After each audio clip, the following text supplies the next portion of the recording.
In this video, guys, we're going to be taking a look at the Furitek Scythe Gladiator chassis for the longer wheel-based SCX24, as well as their high clearance links that you can get for it that are carbon fiber and work really, really well. This chassis really is spectacular, guys. Very easy to mount and gives you a lot more versatility. Alrighty, guys, I'm up here at CCxRC Hobbies. Got the Furitek Scythe Gladiator chassis installed on the Gladiator that I actually picked up here a couple months ago. Said I wasn't going to upgrade this one like crazy.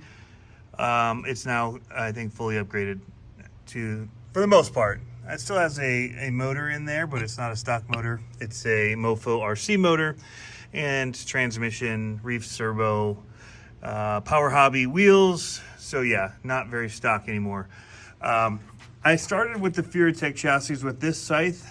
Was the first one that I'd done, and actually just picked this up for my boys because they keep stealing mine when we come up here to do the mini comps. So I got an orange one for Dominic, got the red one for Anthony. So we're gonna be working on building these out. Got to get some Komodo motors, just not in stock right now.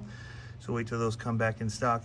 But yeah, we're gonna give this a quick test. Run it still with the stock radio. That's why we've kept it brushed, so we can run the stock radio in here. But we did upgrade, like I said, to a Torque Beast. These are the brass wheels from Power Hobbies. These are now, what are these ones? These are the Scrambler tires. So we put big old tires on it. And this is the first run we're really gonna be doing with it with this new setup. Also, the high clearance links from Furitek as well. All right, so installing these little pillow balls is not my favorite thing in the world to do, but having the right tool does make it a little bit easier. So I'm working on the links for my SCX24 Gladiator, and I found that if I use these really pointy needle nose type pliers that they use for jewelry, you can get in here and just kind of pull it right on around like this. Otherwise you'd be fighting these to get them on here, and it's way easier than trying to wrestle them on just using your fingers. Pretty easy to drop these in. Basically drop your skid plate and your shocks off. The whole thing will drop out, and yeah, you just move it over. Pretty simple, straightforward, and takes a little under an hour probably to do it, I would say. But we're gonna see how it handles up here real quick. This is the courses we normally run them on, so that's what we're gonna do our test on, see how it handles. I remember when I got this out of the box, remember that, Jeff? The first thing that happened was I first trigger pull and it rolled right off the side. Oh yeah. It's straight away.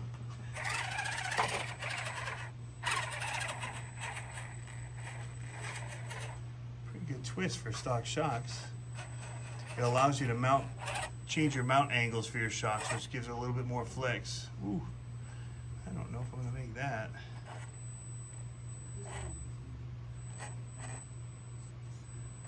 Definitely not weird. We're gonna pull reverse. Try a little different approach on this gate. That isn't here anymore. There was some kind of a gate here, but I think they reworked it a little. Oh, my shock popped off. Press on shock.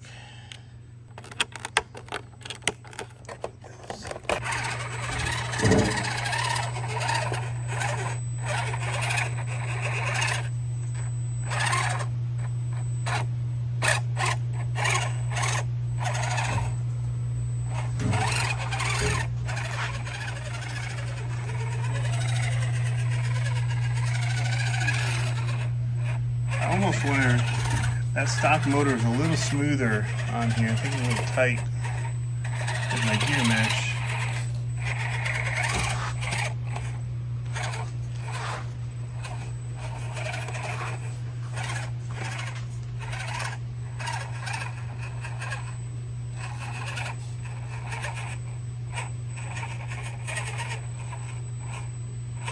Still some pretty decent slow speed. Oh, and I did overdrive the front now with the 13-tooth overdrive. I'm going to pull the front end around.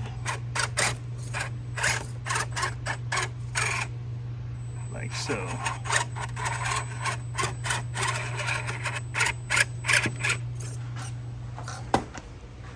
Gonna have to do a reverse.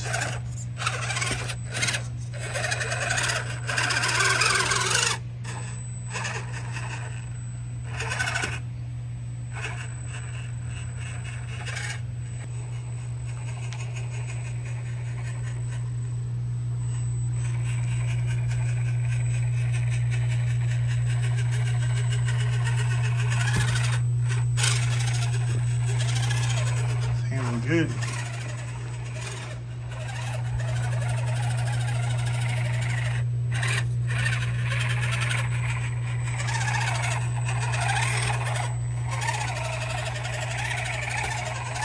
Still not quite my brushless systems, but it's definitely handling good for stock shocks as far as getting over things and having some flex.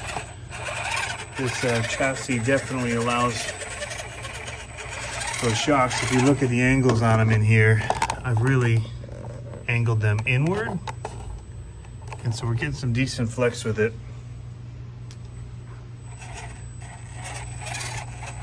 If we wanted more, we could add flex blades or longer shocks.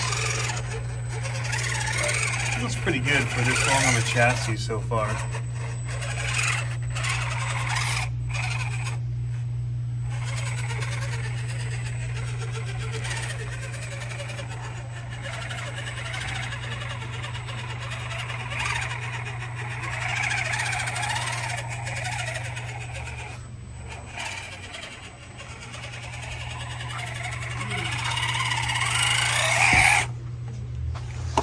Try this new part of the course over here. A little technical.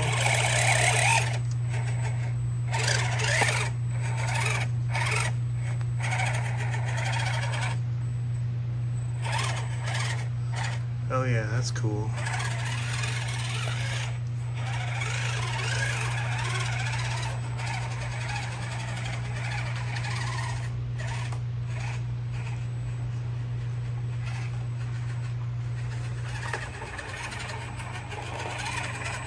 Nice. Not sure I'm gonna make that though. That descent's gonna be insane if I do.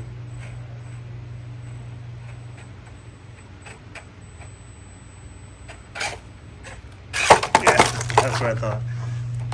Little too much.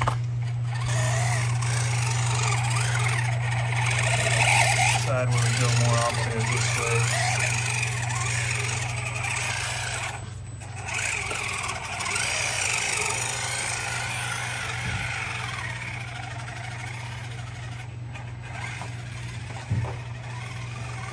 On the lines. One-handed drive is a little tricky with this radio. It's a bit of a stretch, especially compared to my Furitek Avatar.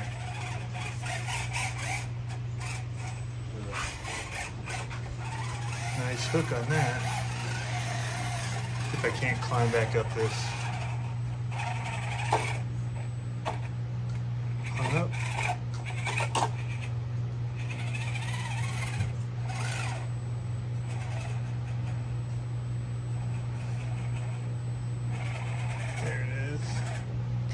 Settle down.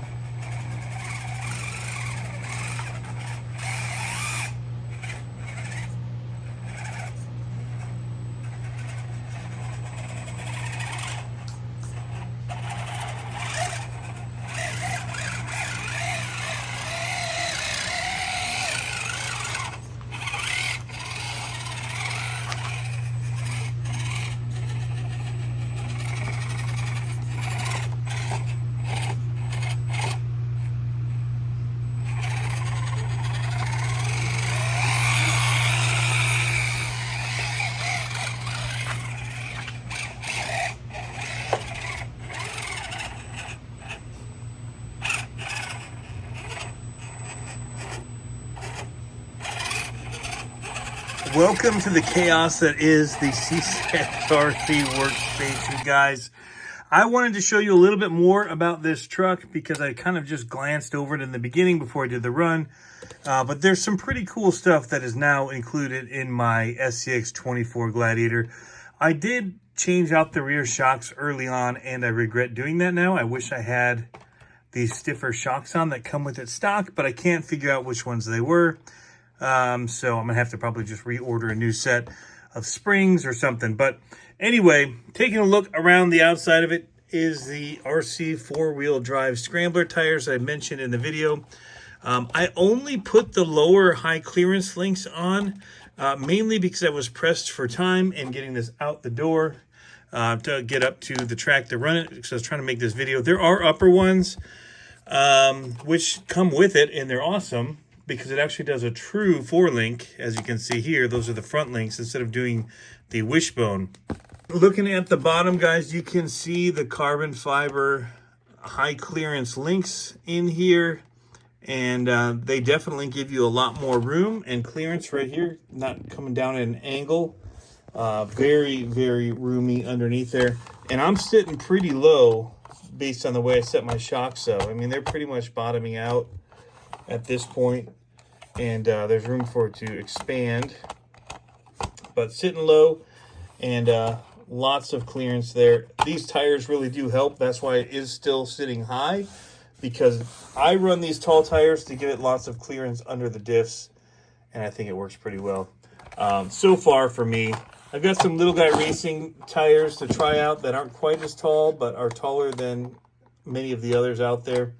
So yeah, looking good, you guys. I am loving this Furitek Scythe chassis, whether it is this one, or the one that doesn't have the top, and it's like this, but for the Jeep and all of those type chassis. So lots of options from Furitek with these, in conjunction with CCxRC. Very cool. I will say that this does come with two different trays that you can use for electronics / your battery. Because I went with this longer can motor, I did have to put in the shorter tray here. So this is the Furitek Scythe aluminum. They make a carbon fiber, and they make it in a couple of different colors. I chose to go with the tan one because they're supposed to match. They have a blue and a tan to match the truck, and I think it looks pretty cool. Does it match exactly? No, but do you get the idea that it's one kind of piece? Yes, I think it's cool. But some people will like the carbon fiber one. I kind of maybe glanced at it at the beginning, maybe not. I'm actually doing a giveaway of this, which will be announced on Friday. You have till this Friday to get into it. April 8th by 5 p.m. Eastern time. But this is the carbon fiber one. And so I received both of them to kind of show. And I thought I would share the wealth to not only help people realize how good this Furitek stuff is, but because I don't have two Gladiators. So I chose to show this one so people would be able to see it. I prefer the carbon fiber, but I'm going to bless you guys with that. You get the cooler of the two, in my opinion. Well, I mean, everybody's got their own opinion, so it doesn't matter. But yes, we chose to do this one. I kept stock shocks on because that's what I had in the truck. We're running the Torque Beast Mofo motor here, and I have a Mofo RC transmission and motor plate and all that in here as well. I'd already had this assembled, and when I dropped it in on the original Gladiator, I just dropped it all in as one piece. So that's pretty cool. I did decide to just go ahead. They've got it set up so you can just drop over things like the electronics tray, which I did, and I'm actually using it to back this shock. So I screwed right into the electronics tray from the original. I didn't feel like tearing it all out, and there's not a whole lot of room back here because of this motor. Ideally, I would be running this with a Komodo that would be forward facing where all this is. So I'd have all this room to put electronics and batteries and all that if you do it that way. So that's the difference, is if you have a forward facing motor, you can run this longer tray to put all your electronics and that in the back. Mine is running the Reef 99 Micro Servo. Man, it's, you know, it's spendy, but it's the best one out there, in my opinion. So much power, and I think it's just fantastic. Axles are stock, except they are running the CCxRC. You can get them from my website. These are the 8-gram diff covers. They're brass, and they've got the logo on them. I think it looks pretty sick on there. We're running hot racing steering links and a hot racing servo tray, Emax servo tray that will hold the Emax servo, but also works with the reefs and many, many others. So yeah, scrambler tires. These are the Power Hobby brass wheels. These add significant weight down low, you guys. One of the best upgrades you can do. They're more spendy. They're $50 for your wheels. However, some people spend $30 on nice looking wheels that are beadlocks, and then they spend extra on brass wheel weights to put in with them. These are awesome, and they have different options. This isn't necessarily my favorite design pattern. They have one that I like a little bit better that I run on my green creep. But I think these actually fit the look for this Gladiator, and so that's why they're on this one and why I went with those. I think it looks pretty cool. I did have to trim away and didn't do a very good job of it. I need to come and clean it up with a Dremel. But I did cut it away to get clearance here for these bigger tires. Full compression, yes, I could still get a little rub, but it's not bad. Front is actually pretty good as far as clearance, but I did also trim those as well. I'm running the DSM off-road little winch, kinetic winch, that you just tie around the bumper, run it to the back here. So when you need a little winch help, you've got it already attached. The Gladiator is just a really cool setup. I like the driver and how they did all that on the inside. Other upgrades, I think that's mainly it. We took off the topper here. Although it looks super scale on, it does add a lot of weight. And so I decided to take it off of mine, especially since I changed out the shocks. That's why I changed the shocks. I removed that and thought I could go back to stock, but even with these, there's a little bit extra weight. So you do get that stiffness. The nice thing about this chassis is you can change where your shock mounting options are. Look at all that options. I mean, so I went really, really angled for the rear and a little bit of an angle for the front. And I was trying to get it to sit lower in doing so, and but still then have room for it to flex out, basically like a droop kind of setup where it has room, it's sitting down and it has room to extend and keep wheel on the ground. Overall, I think it did good in the run video, guys. I was kind of rushed because my wife had an appointment to get to, and I just kind of tagged along for the ride. She said, can I stop at Reaction RC Hobbies? Jeff was nice enough to open up the doors on the day off and let me in to do just a quick little video on this, so thanks to him. You did see this in the beginning of the video. This is something I'm working on for you guys. I'm not going to give all the details away just yet, but I think that some of you are going to like it. So once we get more details firmed up on this, I'll give you more information, but it is not a vape pen. It is tools, and there are more tools that are not inside it right now that come with it. So lots of stuff coming forward with this. Anyway, guys, thanks for tuning in. As always, have fun RCing. We'll catch you next time.